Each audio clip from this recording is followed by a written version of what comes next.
Yeah, this is 7th class C reading, The Emperor's New Clothes. Here, all of you go through the textbook, open your textbooks. Many years ago, there was an emperor who was so fond of new clothes and that he spent much money on them. One day, two men came to the emperor's court. "We are weavers," they said. "We can make the most beautiful clothes in the world." The emperor was very happy. "Our cloth is also very special," said the men. "Only wise men can see it, fools cannot." So here one day, because that emperor was very much fond of new clothes, so one day two weavers have come and they said that they would weave the cloth, the most beautiful one, and also the wise men only can see. This is a speciality of the new clothes. So only the clever people can see the cloth, but not the fools. Then "That's very good," thought the emperor. "When I wear the clothes made with it, I will be seen, know who is wise and who is foolish." So this is also a foolish fellow. He thought that okay, that's very good. If I wear the dress that is woven by these two weavers, that will be seen only by the wise people, so I can find out who are wise and who are foolish. So like that he thought, and he gave the order. The emperor gave the men a lot of money. "Start weaving at once," he told them. They set up two looms and pretended to be very busy. Pretend means acted. Okay, though they had nothing at all on the looms. They asked for the finest silk and the purest gold thread. They put these in their own bags and they worked at the empty looms until late at night. Okay, so they asked the king the purest gold. They asked the finest silk and the purest gold thread for their weaving. Okay, for their weaving. So the king arranged everything and simply they put those things in their bags and they worked at the empty looms until late at night. So simply they were pretending, they were acting as if they were doing some work on the looms, but nothing was there, and they kept everything in their bags. "I should like to know how those weavers are getting on with my cloth," thought the emperor. "Only wise men can see the cloth. I will send my old minister, who is the wisest man in the court." So the good old minister went into the room in which the men were working at the empty looms. "What can be the meaning of this?" thought the old man, opening his eyes very wide. "I cannot see anything on the looms." So for the first time, the emperor sent the old man, that was the old minister, and everyone will think that he was the wisest man in the court. So they sent this wise man for the first time.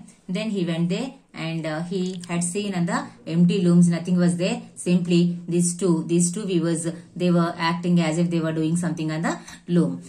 That he understood, but he did not open his mouth, and because he was surprised and he could not know what to do, because if he had said that nothing was there, then he would be declared as the foolish one. That's why he was thinking, and what he would do now, let us see. "Come a little nearer," said the man to the minister. "Isn't the cloth beautiful?" They pointed the empty looms. The poor old minister looked hard. He could see nothing and on the looms, for nothing was there. So nothing was there, but the weavers, one of the weavers called him very close to the empty looms, and they asked that was not it the beautiful one. Then what he thought, "Is it possible that I am a fool?" "Well, sir," said one of the men, "how do you like the cloth?" So, "Oh, it's splendid," said the minister, because the minister thought that if he had told that nothing was there, then he would be declared as the foolish one. That's why he said that no, that was very splendid, he said. Now the emperor thought he would like to see the cloth. So he called his officers and went with them to the weaver's room. "Isn't the cloth beautiful?" said the old minister, pointing to the empty looms. "How is this?" said the emperor to himself. "I can see nothing on the looms at all. And am I fool?" "Oh, it's beautiful," said the emperor aloud. So along with these other officers and courtiers, and also with this the old minister, this emperor again went to the looms, and there this minister asked him whether the cloth was beautiful or splendid, like that. Then the emperor thought that he would be declared as the fool. That's why he said that was very beautiful. Okay, all the officers looked at keenly and they saw nothing on the looms, but they all said, "It is very beautiful. For the great procession next week," said the old minister. "Kindly wear robes made of this cloth. The emperor agreed. Okay, robes means the cloth. Okay, so the long robes actually the emperors will put on. Okay, so the procession was there. Procession means a big crowd. Okay, the procession was arranged the very next week, and this emperor had to wear the clothes, the robes, which were made of the gold, finest cloth, finest silk and the gold thread, but nothing was there. Okay, so the emperor agreed for that. Then the weavers worked hard, harder than ever. At last, they said that the cloth was ready. They cut in the air with a huge pair of scissors. They stitched the clothes and with needles without any thread in them. Simply they were doing as if they were stitching something with the needles, scissors, everything they used, and everything they did in the air itself, and they pretended as if they made very good fine robes of the emperor. Okay, then see, they cried at last, the emperor's new clothes are ready. Here cried means not literal meaning, that is shouted. So with happiness they shouted that, see, the emperor's new clothes are ready.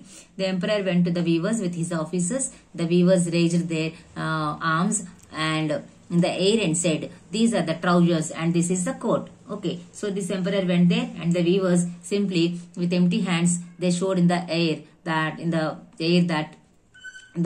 trousers and the coat, but nothing was there. It's so light, said the one of them. You won't even feel the cloth, said the other. So because they are very light in weight, so you don't even feel the weight of the things, and as if you don't wear, like that you feel. So like that these two weavers convinced the emperor. Then that's the beauty of it, said one of the officers.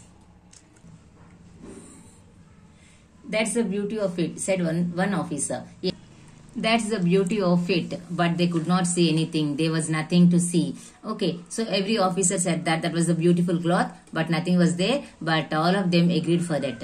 Will your majesty take off your clothes, said the man. Then you can put on your new clothes. The emperor took off all his clothes. The men made a show of putting new clothes on him. So these officers, they said the emperor to remove his own clothes. Original clothes were there. So that fellow very foolishly has removed all the clothes, and as if he was wearing the new clothes, he pretended, as well as the officers also pretended as if they offered the cloth to him. The emperor stood in front of a mirror and turned round and round. How well this majesty looks in his new clothes, cried all his officers. So this fellow put on that, nothing was there, but even then he moved round and round in front of the mirror, and he was looking at his new clothes, but nothing was there. Even then he thought he would be a wise man, and he thought that was very beautiful. Even the officers also agreed for that. Then the emperor walked along in the procession. People in the streets cried means shouted. Okay,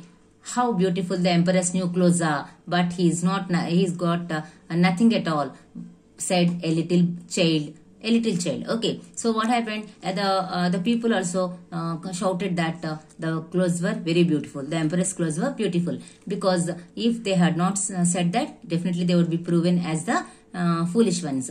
That's why they said like that. But a child, because of his innocence, and child will not say any lie. That's why this fellow has told that he has got nothing on at all. So that emperor has not won anything. So he said very clearly. The child has told very clearly, loudly. And one person said to the other, he has nothing in at all. So all the other people also, they started to say that nothing was there on his body. Then he has nothing on. He has nothing on, cried all the people. The emperor felt unhappy. He knew that the people were right. He had nothing on, but the procession had to go on. So this fellow was helpless, because all the people came to know, all the people shouted very clearly that emperor had not won anything, along with the child. Then the emperor also understood that he did not wear anything, but he could not help, because already he was in the procession, and that procession was going on like that. Okay, so this has proved that all of them were fools except the child.